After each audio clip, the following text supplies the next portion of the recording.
Welcome to Talk Bros here at Invictus Pro Gaming. I'm Big Bro. I'm joined today by two of my younger siblings, Yuriyuki and Irakuga. Boys, how you doing?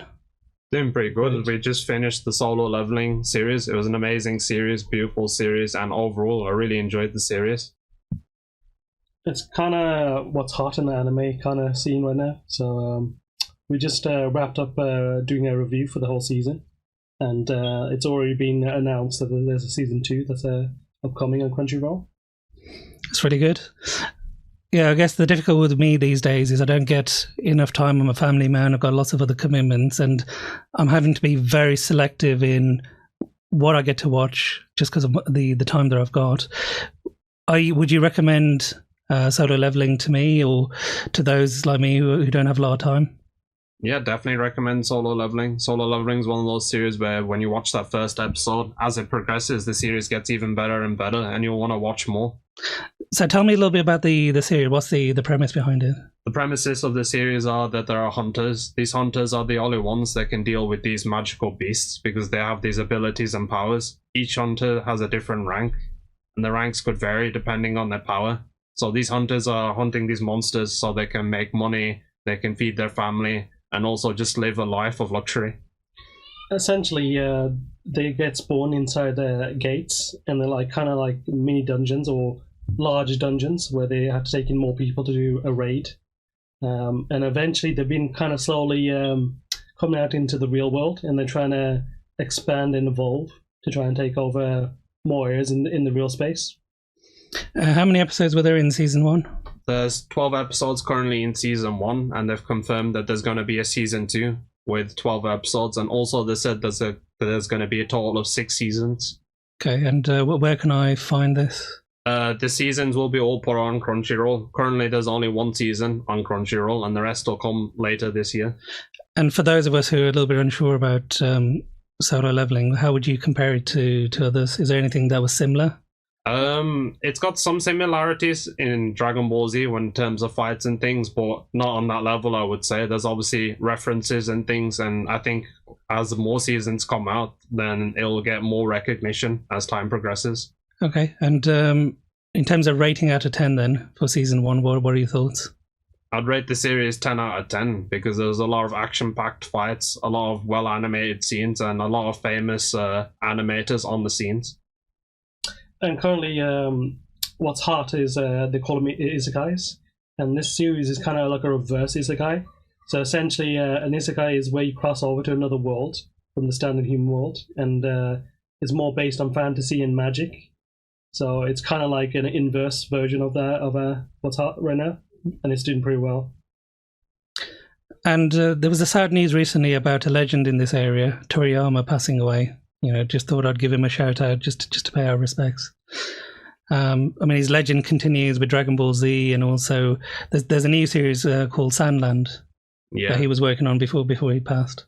The Sandland series is an interesting series. I still yet to watch the series to talk further about it, but from what I saw, it looks amazing, and it's still within the Dragon Ball Z universe. From what I see, it's essentially like the name applies, Sandland. It's a desert world, and water is kind of scarce. So they're trying to look for like a kind of hidden spring somewhere. And from what I've heard, they're just looking for like a legendary kind of spring. And they're on the hunt for finding where there is. And just looking at the overview you showed me, it has a sort of Dragon Ball Z look to it. Is it actually part of the DBZ universe? I haven't seen it yet, but from what I heard, it's got kind of somewhat similarities in like the art style, and there's a character that is from the Dragon Ball universe in there, and he's called Deborah, and he's like the Demon King, and the main protagonist in the series is his son, and so he's essentially the Prince of Demons. And for those who aren't familiar with Dragon Ball Z, Deborah was from the Majin Buu Saga, yes. Saga, yes, very good. Okay, and from my perspective, I've just been catching up on some old Dragon Ball Z episodes. I'm up to the bit where Goku is about to demonstrate the legendary Super Saiyan. So he's currently taking on the Ginyu Force and Frieza. he's come to the rescue where Vegeta is down for the count, and the rest of our heroes are really struggling. He's just given them all the green beans just to restore them, and he's now taking everyone on. I mean, what are your thoughts on some of the older episodes? I think the older episodes really portray how much this series has progressed, how powerful Goku has become, and all of his strength. It's really shown that this series is iconic and inspiring for a lot of people. Okay. What else are we doing this weekend? It's for those who are interested in pro wrestling, it's WrestleMania weekend in the US. Are you guys going to be watching it? Yeah, I'm down to watch it and learn as much as possible.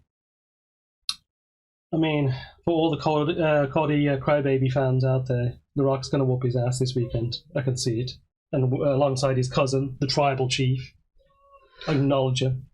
No, I think there's going to be lots of twists and turns. One, they've got the tag team match, firstly, where they've got a set of stipulations for the actual championship match. So if Cody and his partner win the match, then the Bloodline aren't allowed to enter the final one-on-one match, the championship fight.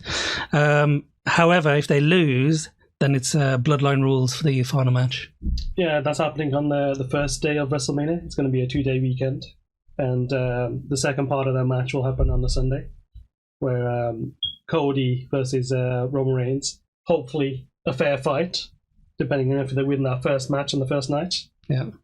I'm really looking forward to it. These last couple of months have been really interesting with the Rock returning. It almost feels like we're going back into the Attitude Era.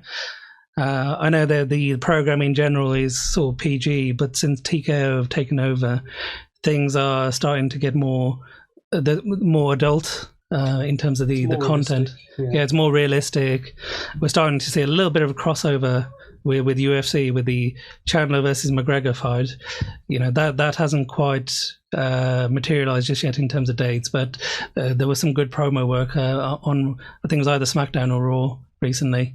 So really, really looking forward to this weekend. But all right, guys, any other highlights before we finish off? I think that's it. Yep, I'm good. Okay, great. Thanks for joining us, and let's level out. WrestleMania week, baby!